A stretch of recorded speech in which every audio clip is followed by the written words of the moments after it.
자, 여러분 혹시 노래방에 가보신 적 있으시겠죠? 그렇죠?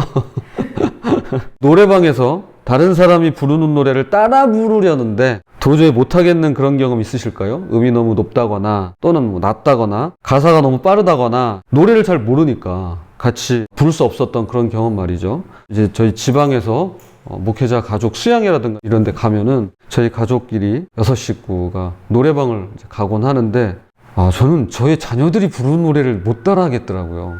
아파트는 할 수 있어요. 아파트. 그냥 그런 뭐 단순한 멜로디가 반복되는 건 할 수 있겠지만 뭐 랩이라든가 이런 거는 참 어렵더라고요. 자, 그런데 특별한 노래들이 있습니다. 예를 들어서 군가 같은 거죠. 군가는 군인들만 제대로 부를 수 있습니다. 군복 입은 군인이 부를 때 부르는 그 맛이 있어요. 그 맛깔스러움이 있습니다. 제가 부를 수도 있죠. 그런데 사복을 입은 거랑 군대 내에서 병영 생활하는 분이 부르는 거랑은 또 다릅니다. 왜냐하면 그 노래에 군인으로서의 경험과 마음이 담겨 있기 때문에 그런 것 같습니다. 전우회라고 하죠. 또는 어머니가 자장가를 부를 때도 그러합니다. 야, 아빠가 부르는 거랑은 또 달라요. 제가 저희 아이들 재울 때 항상 노래를 불러줬는데 이것도 다르더라고요. 그 노래에는 아이를 향한 사랑과 보살핌의 마음이 녹아 있어서 아무나 따라 부를 수가 없는 것 같습니다. 자, 오늘 본문에 이것들보다 더욱 특별한 노래가 나옵니다. 바로 새 노래, 새 노래. 오늘 우리가 드린 찬양에도 있죠. 내 맘에 한 노래 있어. 새 노래. 자, 이건 정말 이제 아무나 부를 수 없는 노래입니다. 3절, 땅에서 속량함을 받은 14만 4천 밖에는 능 이 노래를 배울 자가 없더라 라고 되어 있습니다. 아무나 부를 수 없어요. 아무나 배울 수 없고 아무나 부를 수 없습니다. 하나님의 인치심을 받은 자들만이 부를 수 있는 특별한 새 노래에 관하여 세 가지로 함께 말씀 나누도록 하겠습니다. 첫 번째, 시온산에 선 진짜들이 있습니다. 시온산에 선 진짜들이 있습니다. 트로트에도 그런 가사 노래가 있는데 진또배기. 진또배기. 진실된 자들이 있습니다. 오늘 본문 6번째 사파입니다. 구원받을 자와 심판받을 자를 묘사하고 있습니다. 1절, 또 내가 보니 보라 어린 양이 시온산에 섰고 그와 함께 14만 4천이 서 있는데 그들의 이마에는 어린 양의 이름과 그 아버지의 이름을 쓴 것이 있더라.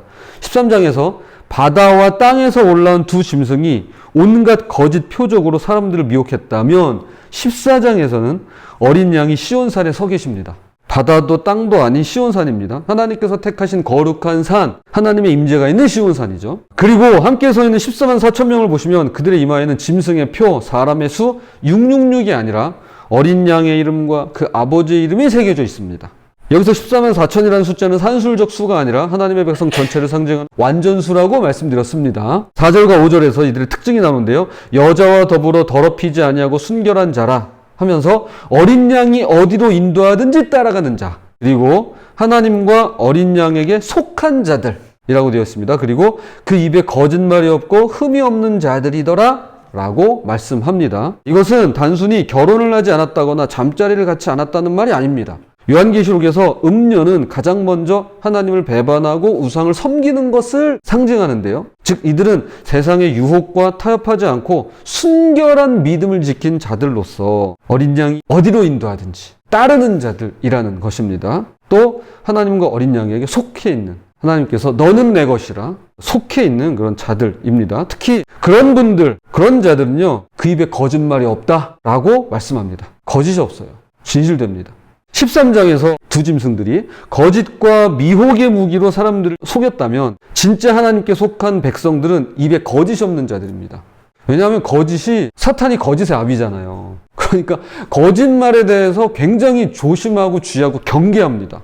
진실된 사람, 진실된 분들, 이런 분들 하나님의 백성입니다. 자, 우리의 말과 혀가 얼마나 중요한지 알 수 있죠. 진실된 입, 아무리 강조해도 지나침이 없습니다. 자, 요거 주의하시기 바랍니다. 둘째, 아무나 배울 수 없는 새 노래입니다. 아무나 배울 수 없는 새 노래. 2절입니다. 내가 하늘에서 나는 소리를 들으니 많은 물소리와도 같고 큰 우레소리와도 같은데 내가 들은 소리는 검은 고 타는 자들이 그 검은 고를 타는 것 같더라. 얼마나 웅장하고 아름다운 소리였을까요? 많은 물소리 같기도 하고 큰 우레소리 같기도 한데요. 동시에 검은 고 소리 같다는 겁니다. 힘있고 웅장하면서도 아름답고 섬세한 찬양이었을 것 같아요.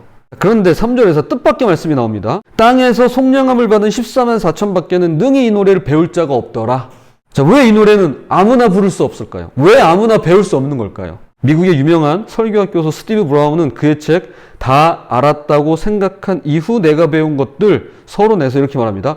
오랜 기간 목회와 교수 사역을 감당했지만 그동안 나 자신이 알고 있었던 하나님에 대한 믿음, 고백, 지식들이 하나님에 대한 전부가 아님을 깨달았다는 것입니다. 그는 자신이 추구해왔던 진리가 마치 가사만 있는 노래와 같은 것이었다고 고백합니다. 가사도 충분히 가치 있는 것이지만 가사만으로 노래를 들었다고 할 수는 없는 거죠. 그러면서 자신이 교회와 신학교와 세미나에서 다시 가르친다면 가사가 아닌 노래를 가르치고 싶다고 쓰고 있습니다. 여기서 가사란 성경 지식이나 신학적 정보를 의미하고 노래란 하나님과의 살아있는 관계에서 우러나오는 감동과 기쁨을 의미하죠. 악보만 읽는 것과 실제로 연주하면서 음악을 느끼는 차이와 같은 것일 것 같아요. 가사도 물론 중요하지만 가사만으로는 진짜 노래를 들었다고 할 수 없는 것입니다. 우리도 혹시 복음과 성경에 대한 지식만 가진 사람들은 아닐까 한번 돌아봤으면 좋겠습니다. 정말로 그 노래를 부르는 사람일까 우리가 좀 살펴봤으면 좋겠습니다. 그런데 저는 여기서 한 걸음 더 나아가고 싶어요. 제가 평소에도 갖고 있던 생각인데 성령님과 함께 춤을 출 수 있을까라는 거죠. 여러분 이제 요 영화 아시는 분들 계세요. 늑대와 함께 춤을. 이거 영화는 안 봤지만 제목은 다 기억하시는. 늑대와 함께 춤을. 자, 우리도 성령님과 함께 춤을.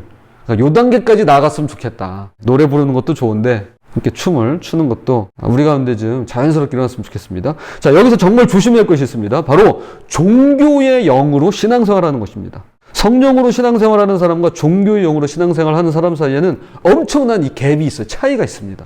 자, 요게 이제 체면 같은 거예요. 남들에게 보이려고 신앙생활을 하는 모습. 이쪽으로 흐를 수 있는 겁니다.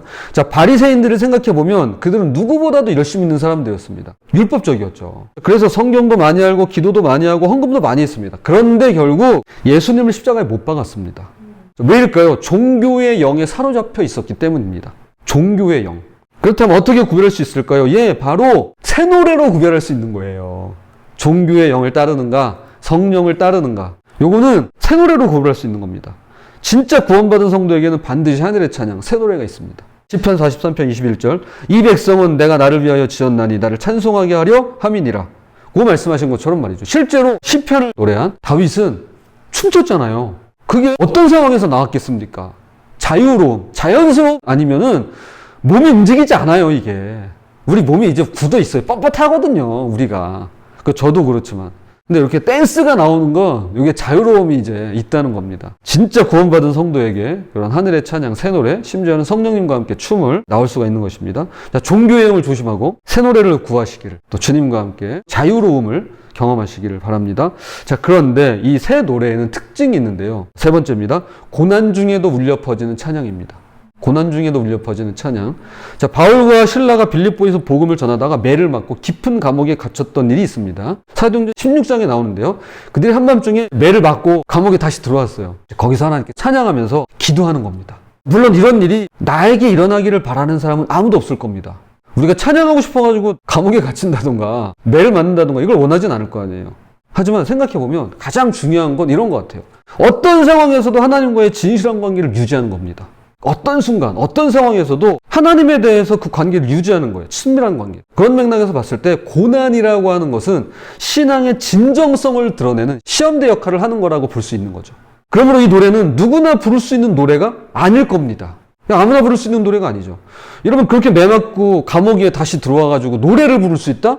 이건 하나님과 그 친밀함이 어느 정도인가를 이제 예상할 수 있는 거죠. 이거 아무나 부를 수 있는 게 아니죠.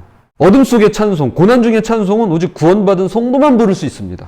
하나님을 믿는다는 이유로 고난을 감수하는 사람은 성도뿐입니다.